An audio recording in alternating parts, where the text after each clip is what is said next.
Clair Obscur Expedition 33. A lot of people are very excited for this game, and I had a simple plan, and it was to talk about this game today. I wanted to express my opinions why I think that this is going to be not the greatest, but not also the worst. I thought that this game is going to be something middle of the pack. Not great, not bad, worth playing if you're bored, and that's completely honestly fine nowadays. But to my surprise, I wake up today and I see a bunch of people releasing videos saying Clair Obscur Expedition 33 is amazing. Game of the Year contender. And these are not exactly shill channels that I'm talking about. I didn't even plan for this to be a react. I just wanted to talk why I think it's going to be the middle of the road, okay? Because one of the great reasons why I think Clair Obscur Expedition 33 is not going to be the greatest thing ever is because the world building is kind of fucking mediocre trash, honestly, okay? Now, granted, that doesn't mean the game will be bad. That doesn't mean the overarching story will be bad, but that requires suspense of disbelief, okay? And what am I talking about here? Well, here's a fun tidbit of world building. If all humans who reach the age of 33 just magically die, to sustain human population, the age of consent needs to be lowered roughly to 15-ish. That's a neat part of world building that we have here. Otherwise, society just can't really fucking function. Unless everyone needs to be now an orphan, which is kind of hilarious, honestly, in my opinion. And I mean, everyone's dying at the age 33, and most people are like chill and being like, "Oh, oui, eat the baguette." Yeah, doesn't seem realistic. Okay, creating forward expeditions, actually relying information and knowing what's gonna happen in the place with the painter. Fuck that. Just go on the ship and just die. Yeah. Almost every single game that historically has been a banger, that has been good, doesn't have obvious, very in-your-face world-building flaws like Clair Expedition 33, sadly. Plus, the run animations for some shit just looks insane. Like when your legs move like this, but your arms are like this. It's kind of insane. But I mean, let's see how it is. This is unexpected. At this moment in time, I think. But I did expect Clair Expedition 33 to deliver absolutely beautifully on some Rule 34. That a lot of video games have started to feel more like products than actual video games. In that landscape, Clair Obscur Expedition 33 stands tall as a game made with passion, with a love and attention to detail. Are we making passion? I mean, they didn't even want to show the black character. That you can notice, with a reverence for greats of the JRPG genre. Also, look at this avatar right here, and you know something fishy is going on here, you know? All the way from whatever your favorite Final Fantasy is, to things like Xenogears, and it condenses all of that inspiration into carefully designed systems and a world that is very much its own. It is an absolute triumph of a debut by an indie studio, and it is a game that, suffice to say, I very strongly recommend. It is also a game, however, that I think a lot of people will immediately bounce off of, and we'll get into that, but I think that's completely fine, because the people that this game is meant for are going to just adore it. So hi, I'm Mug, and if you're new here, okay, who this game meant for in that case? Also, yeah, this seems like Cope saying that, oh, this game is amazing, but only if you're a 0.3% individual, that this game is perfectly catered for you. Shit, I mean, on average, you get more people who are mentally ill that the game is catered for than that. welcome, and if you're not new here, welcome back. You're looking real nice. This is my review for Clair Obscur Expedition 33, and it will not contain spoilers, which means that some of the footage that I'm going to show you is quite limited, because there are many surprises along the way in this game that I wouldn't want anybody to spoil for you. I also have to give a huge thank you to Kepler, the publisher, and Sandfall, the developers, as well as the team over at Guillotine for providing me with early access to bring you this review. With all of that out of the way, let's get into it. Clair Obscur as a game wears its inspirations very clearly on its sleeves. So all of these are early reviews that effectively are almost paid promotions, but they're not really paid promotions because reasons, right? This is a JRPG through and through that really wants to bring back basically every mechanic that the developers enjoyed from great classics of the genre, be they popular or not, and cram them into this brand new world, be that the very clearly Persona-inspired UI or the very beautiful overworld that you can explore throughout. Yeah, I'm not gonna lie, I'm not a fan of the overworld. It looks generic AF.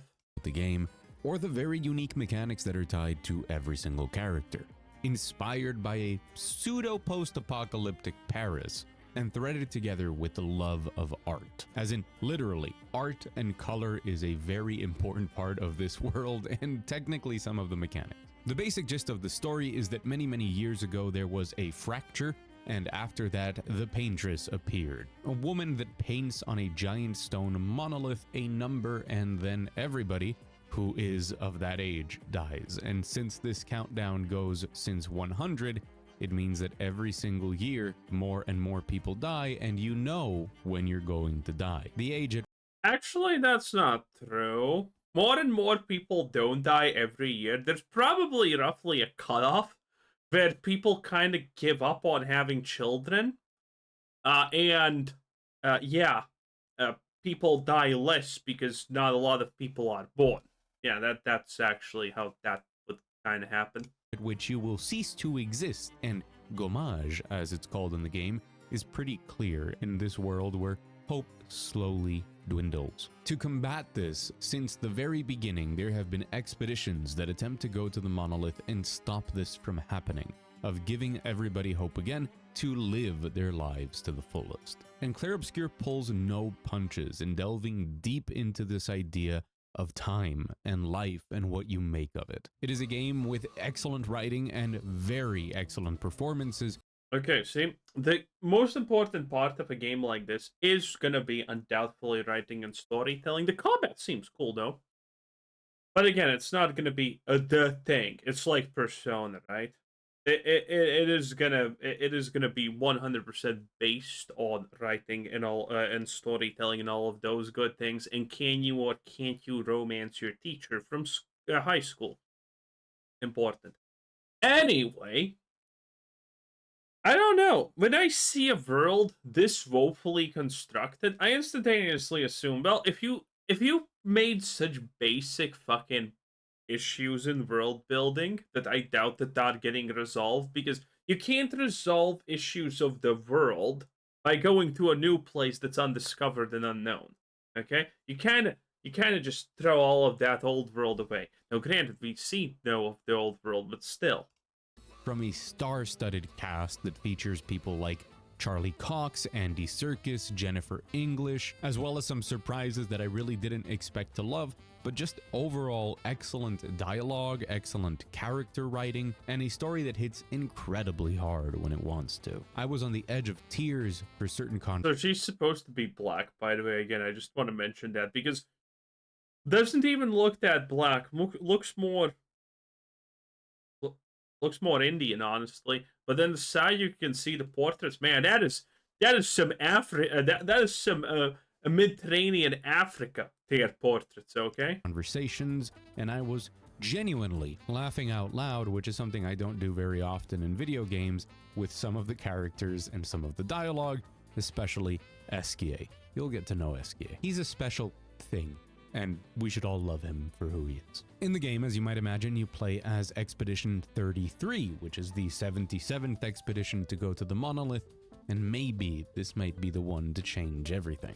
It doesn't take very long after their arrival for some very big story revelations to happen that set the expedition off track, and off you go, trying to cross this world, discover its secrets. See, this is bullshit. Okay, unless there's some kind of fucking, I don't know, parallel dimension shit going on here.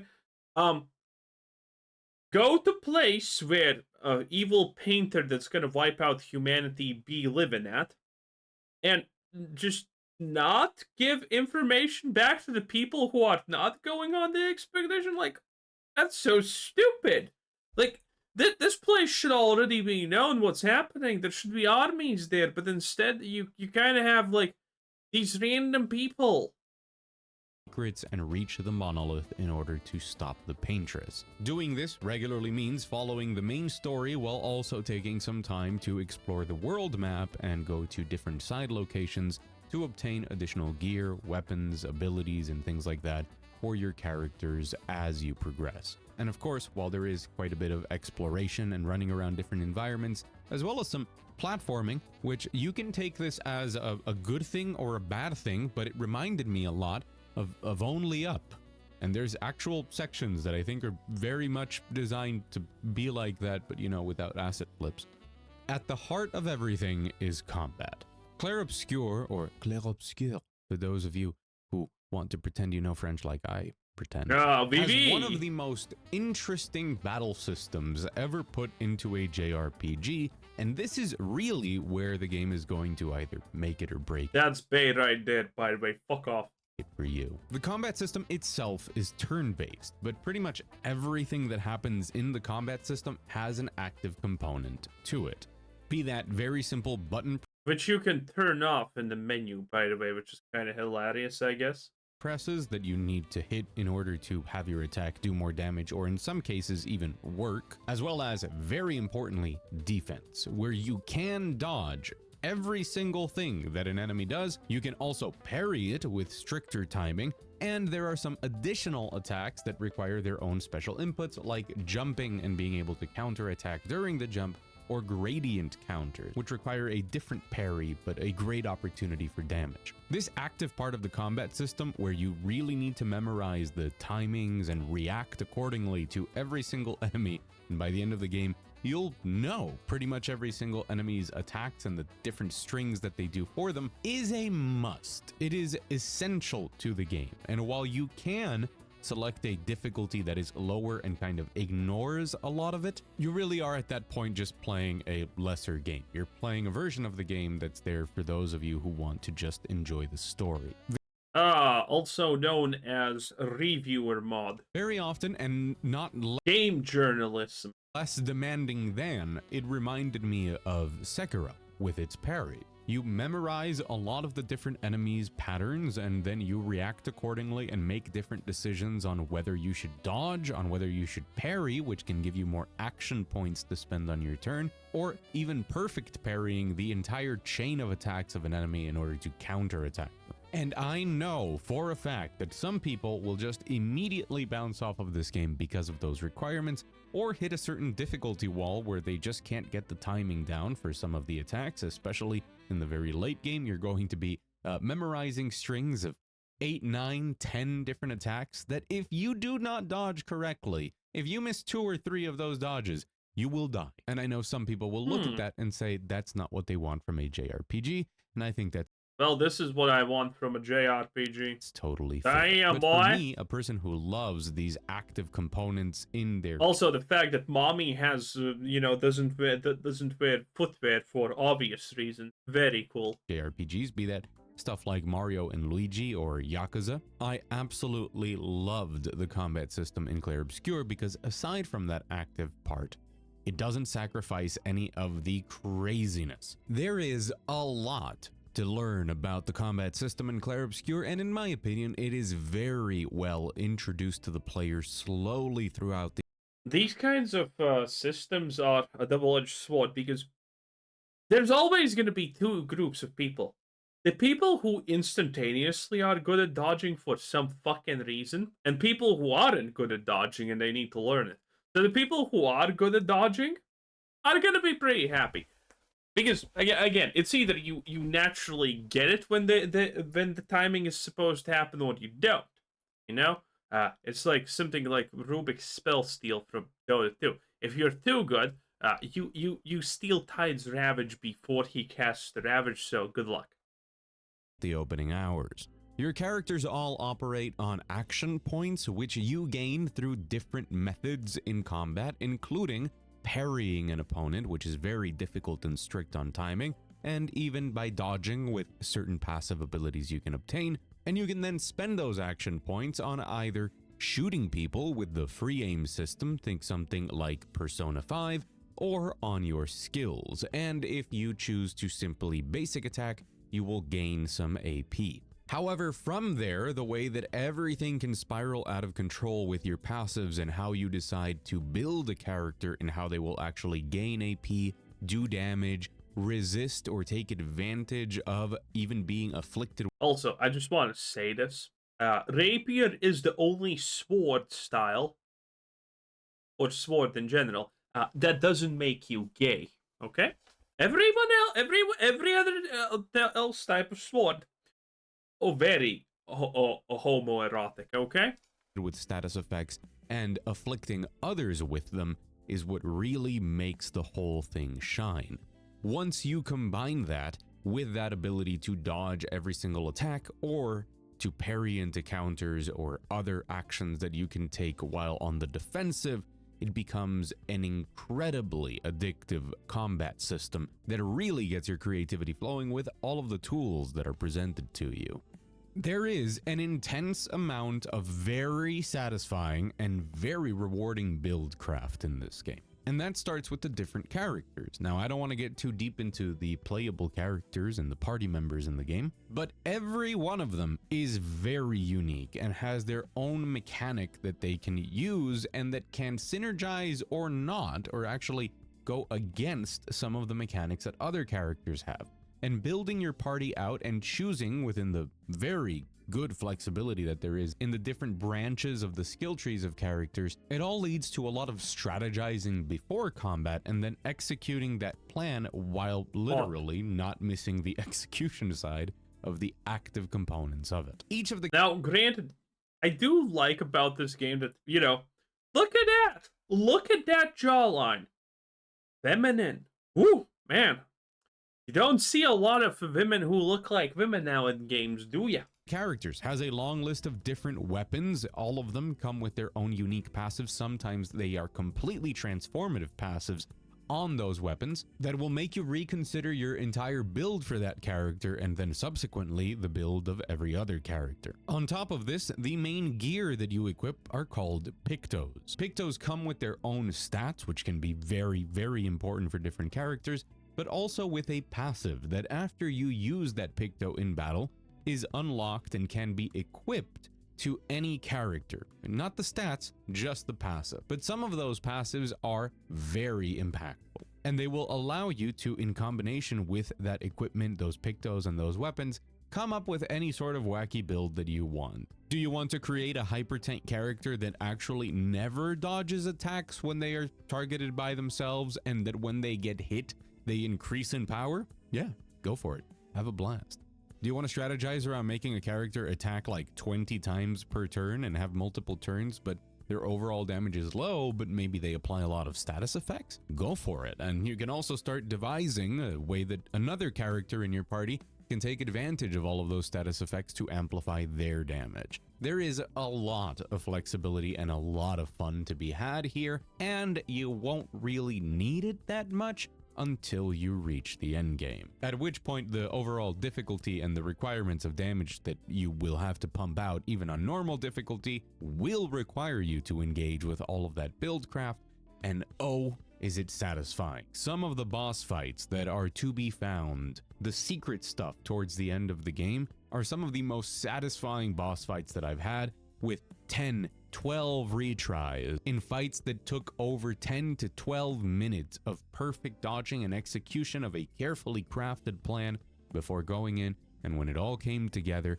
the Okay, I'm not gonna lie, this instantaneously sounds either this game is too hard for no reason, or he's really bad at games. I mean, pick one, but one of them needs to be right. satisfaction that I felt after it was only rivaled by some of the best moments I've had in Souls games. Except that here I could have probably done the JRPG thing of just grinding a lot and getting a lot of better gear and coming back, but you know what I mean. And since I don't want to touch too much on the story of the game, I'm just going to say that this combat, holding together that exploration, those story moments, all of the very engaging parts of that story, which is something that I find to be more and more rare these days, it actually feels like a reward to get to cutscenes.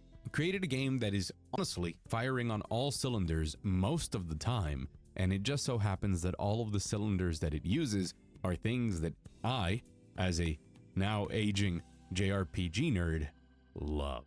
Spectacular visual feasts of boss fights, incredible scale, a story that will stick with you afterwards, all held together by just a marvelously designed combat system that will not be for everybody, but it just so happens to take inspiration from so many things that I love, and I think that a lot of people who might be on the fence and give it a try are going to fall in love with it just as well. Now, it's not all sunshine and rainbows, of course. There are some issues with the game, and I do expect some of the takes on it to be a bit divisive. Some people will probably say that some of its general movement throughout the game world isn't that great. Some people will say that some things can look a little bit jank, or that some of the difficulty or some of the different enemies are particularly difficult, and maybe not all of them are winners or really convey as well as they could, especially on a first fight, what they are going to do. And to all of that, I would say that those are pretty fair criticisms, and I can see how some people will